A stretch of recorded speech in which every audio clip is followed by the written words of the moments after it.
Hello students, आज का अपना टॉपिक है प्रॉपर्टीज़ ऑफ चार्जेस। मतलब चार्जेस की प्रॉपर्टी क्या क्या है। तो सबसे पहली प्रॉपर्टी आती है अपने पास चार्जेस की, एडिटिविटी ऑफ चार्ज। एडिटिविटी मतलब ऐड का मतलब क्या होता है, सम। मतलब किसी भी बॉडी पर जो डिफरेंट टाइप के चार्ज है, मान लो मेरे पास कोई ऑब्जेक्ट है, कोई बॉडी है, उस पर डिफरेंट टाइप्स के चार्ज हैं, तो उस बॉडी पर अपने टोटल चार्ज कैसे ज्ञात करेंगे। तो वो देखते हैं कैसे ज्ञात कर सकते हैं कि the total charge on a body system, कोई बॉडी है, is the algebraic sum.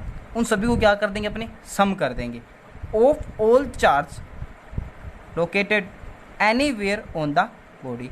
Algebraic sum का मतलब होता है, जो एल्जेब्रिक सम का मतलब उसको अपने कोई भी चार्ज दिया उसको साइन के साथ लिखेंगे।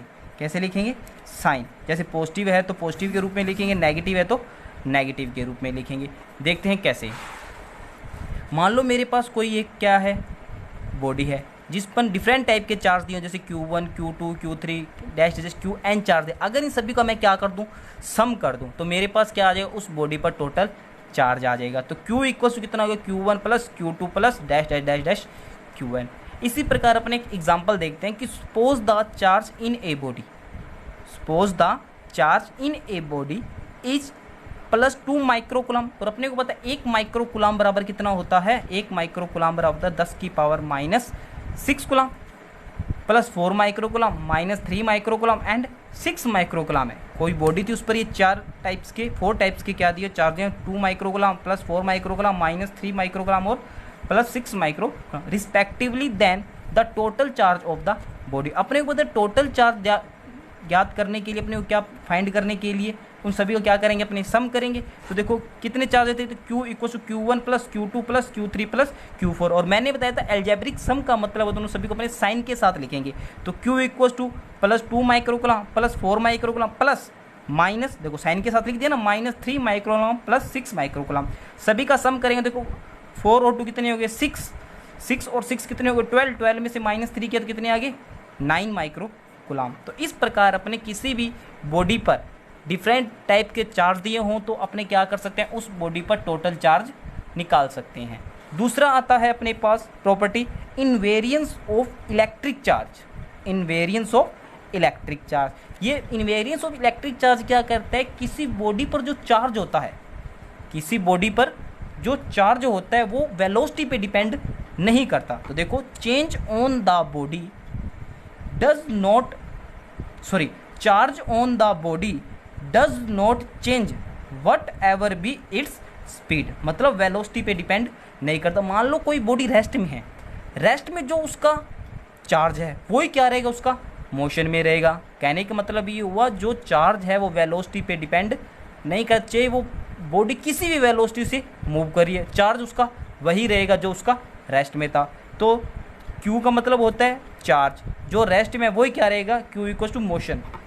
ठीक है, अब बात करते, देखो चार्ज के अंदर तो अपने को पता है वेलोसिटी का डिपेंड नहीं, क्या उसके मास में कोई चेंज आएगा। जैसे मान लो कोई बॉडी है, रेस्ट में कोई उसका मास कुछ है, मोशन में कुछ अलग आएगा या सेम रहेगा, वो देखेंगे अपने। तो स्पेशल पॉइंट के अंदर according to the special theory of relativity the mass and object changes according to the following formula. Einstein ने दी थी इक्वेशन ये, तो क्या दिया था, m equals to m0 root में 1 माइनस v² अपॉन में c²।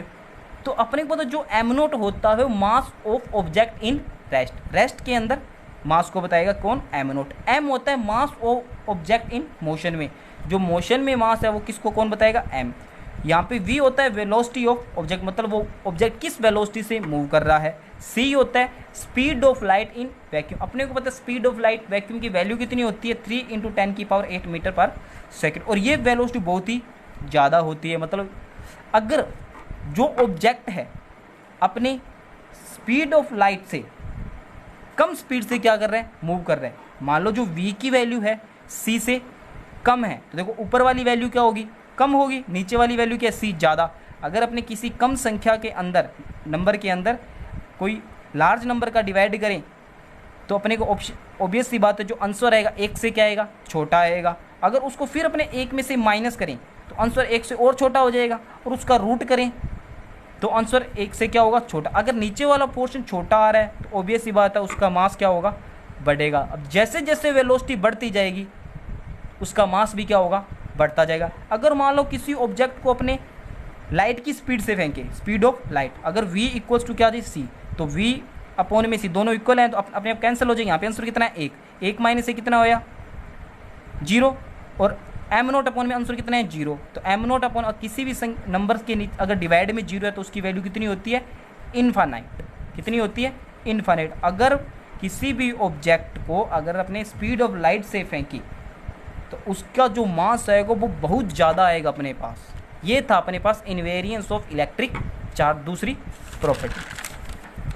देखो मैंने यहाँ पे बता रखा है, if an object is throw at a high velocity, अगर किसी ऑब्जेक्ट को अपने हाई वेलोसिटी से फेंके तो उसका मास भी क्या होगा, इंक्रीज हो जाएगा।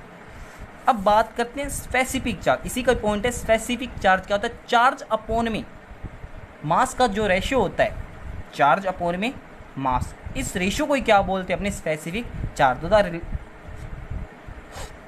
The ratio q upon m of A particle of the charge q and mass m is called specific charge. तो तीसरी प्रॉपर्टी आती है अपने कंजर्वेशन ऑफ इलेक्ट्रिक चार्ज।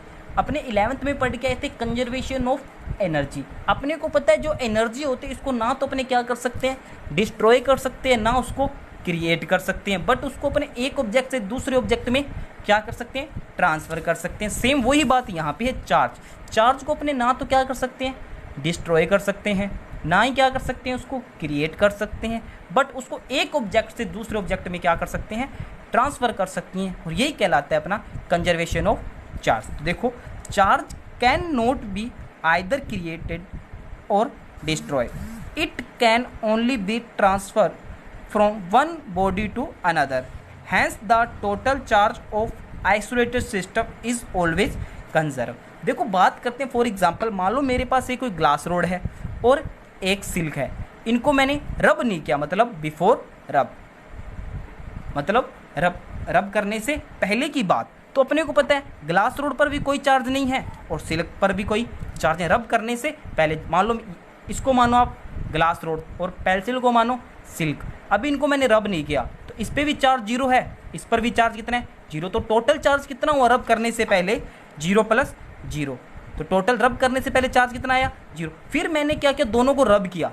अपने को पता है ग्लास रोड है और सिल्क का कपड़ा है, तो ग्लास रोड से इलेक्ट्रॉन कहाँ आएंगे, इस पेंसिल मतलब सिल्क के कपड़े में आएंगे। मतलब ग्लास इलेक्ट्रॉन से इलेक्ट्रॉन निकल कर कहाँ आएंगे, सिल्क के कपड़े में। तो जितने इलेक्ट्रॉन ग्लास रोड से निकले उतने इलेक्ट्रॉन कहाँ जाएंगे, सिल्क के कपड़े पे। तो देखो जिससे पॉजिटिव चार्ज कितना, देखो मान लो 5 इलेक्ट्रॉन निकले तो इस पर कितने, देखो 1 2 3 4 5, तो 5 कितना आ गया, पॉजिटिव चार्ज आ गया। इस पर कितने इलेक्ट्रॉन आए, 5 ही, तो 1 2 3 4 5, तो इस पर कितना आ गया, 5 नेगेटिव आ गया। तो 5 - 5 कितना आ जाएगा, 0। तो मैंने यहाँ पे मान लो इस पर प्लस क्यू चार्ज आ गया, इस पर कितना आ गया, माइनस क्यू। ये तो 5 तो मैंने आपको बताया उदाहरण के रूप में, एग्जाम्पल के तौर पे। तो इस पर कितना आ जाएगा, पॉजिटिव चार्ज आ जाएगा, इस पर कितना आ जाएगा, नेगेटिव चार्ज। तो टोटल चार्ज भी इस पर भी कितना है, देखो 0। तो मैंने कहा था रब करने से पहले और रब करने के बाद भी चार्ज कितना आ रहा है अपना, 0। तो ये था कंजर्वेशन ऑफ इलेक्ट्रिक चार्ज। मैं दोबारा बता दें, चार्ज को ना तो अपने डिस्ट्रॉय कर सकते हैं, ना इसको क्रिएट कर सकते हैं। एक बॉडी से दूसरी बॉडी में क्या करते हैं, सिर्फ इसको ट्रांसफ़र कर सकते हैं। अब देखो यहाँ पे रब करने से पहले भी चार्ज कितना था, 0, और रब करने के बाद भी चार्ज कितना आ रहा है, 0। तो ये थी अपनी तीसरी property, conservation of electric charge. अब बात करेंगे चौथी प्रॉपर्टी की, क्वांटिनाइजेशन ऑफ चार्ज क्या है। तो देखते हैं कि the electric charge on a body is always an integral multiple of e. ये ई बताऊंगा क्या है आपको, ई चार्ज ऑफ 1 इलेक्ट्रॉन या चार्ज ऑफ 1 प्रोटॉन, कुछ भी हो सकता है। ई की वैल्यू अगर इलेक्ट्रॉन है तो ई की वैल्यू माइनस की होगी, क्योंकि इलेक्ट्रॉन पर चार्ज कैसा होता है, माइनस। अगर वो प्रोटॉन है तो वहाँ पे क्या आएगा, उसका चार्ज प्लस का आएगा। ठीक है, this is called quantization of charge. तो इसका जो फॉर्मूला होता है Q = ±NE। अगर ई इलेक्ट्रॉन है तो कैसा चार्ज आएगा, माइनस का आएगा। देखो प्लस माइनस लिख रखा है ना मैंने। अगर ई इलेक्ट्रॉन है तो चार्ज कैसा होगा, माइनस का। अगर ई पॉजिटिव है मतलब प्रोटॉन है तो वहाँ पे चार्ज कैसा होगा, प्लस, और n की वैल्यू क्या है 0 1 2 3 डैश डैश n। जो e की वैल्यू होती है 1 इलेक्ट्रॉन या 1 प्रोटॉन की जो वैल्यू होती है 1.6 इंटू 10⁻⁻19 कूलम। अगर e माइनस का है मतलब इलेक्ट्रॉन है तो वहाँ पे कितना आ जाएगा चार्ज उसका माइनस का, देखो मैंने बताया था। अगर e प्रोटॉन है तो वहाँ पे चार्ज कैसा आ जाएगा प्लस का आ जाएगा। अब बात करते हैं इसके कुछ एग्जाम्पल है मेरे पास। For a charge a metal sphere with 1 coulomb of positive charge, मतलब मैंने एक स्फीयर को कितने चार्ज 1 कूलम पॉजिटिव चार्ज को क्या किया चार्जिंग की है। तो how many electron would have to be removed from it, मतलब उस एक कोई स्फीयर था, ये मान लो इसको मैंने 1 कूलम पॉजिटिव चार्ज से क्या किया था इसको चार्ज किया है। तो ये क्या कर रहा है इस स्फीयर से कितने इलेक्ट्रॉन रिमूव होंगे, नंबर ऑफ इलेक्ट्रॉन निकालना है अपने को, मतलब किसकी वैल्यू निकालनी है n की वैल्यू निकालनी है। तो अपने को पता है गिवन क्या दिया q equals to 1 coulomb charge दिया हुआ है। फ्रॉम क्वांटिनाइजेशन ऑफ चार्ज से अपने को पता है q इक्वल्स टू क्या है n e, तो n की वैल्यू चाहिए तो n equals to q upon, देखो यहाँ पे चार्ज कैसा दिया हुआ है पॉजिटिव चार्ज दिया हुआ है, देखो इसने दे रखा है पॉजिटिव चार्ज।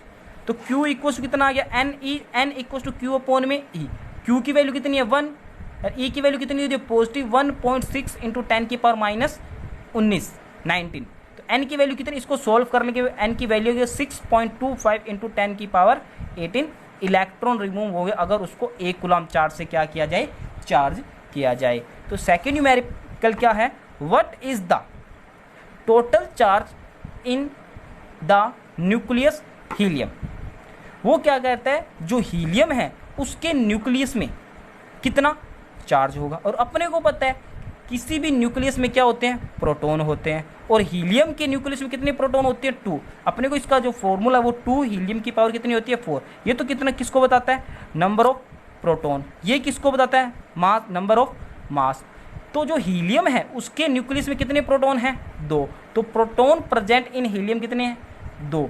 तो मतलब n की वैल्यू कितनी दे दी इसने 2 दे दी, और किसकी बात कर रहा है प्रोटॉन, और प्रोटॉन पर चार्ज कैसा होता है प्लस का, मैंने आपको बताया। तो फॉर्मूला क्या बन जाएगा q बराबर Ne। अगर यहाँ पे इलेक्ट्रॉन की बात करता, अगर मानो इलेक्ट्रॉन की बात करता हीलियम ना दे कोई और इलेक्ट्रॉन दे दे तो वहाँ पे कितना आता -Ne। तो q इक्वल्स टू 2 n की वैल्यू इंटू e की वैल्यू कितनी थी 1.6 into 10⁻⁻19 coulomb.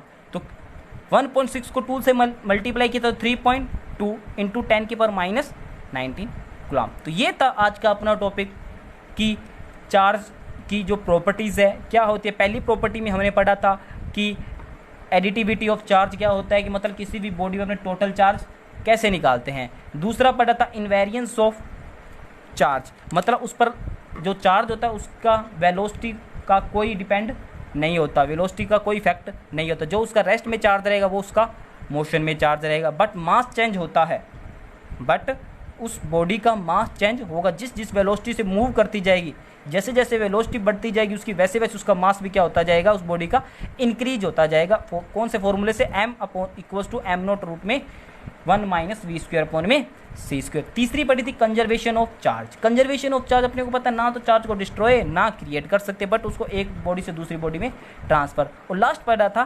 क्वांटिनाइजेशन of charge q equals to +-Ne। अगर E इलेक्ट्रॉन है तो q बराबर -Ne हो जाएगा, अगर E प्रोटॉन है तो q इक्वल्स टू +Ne हो जाएगा। ये थी आज का अपना properties of charge. Thank you.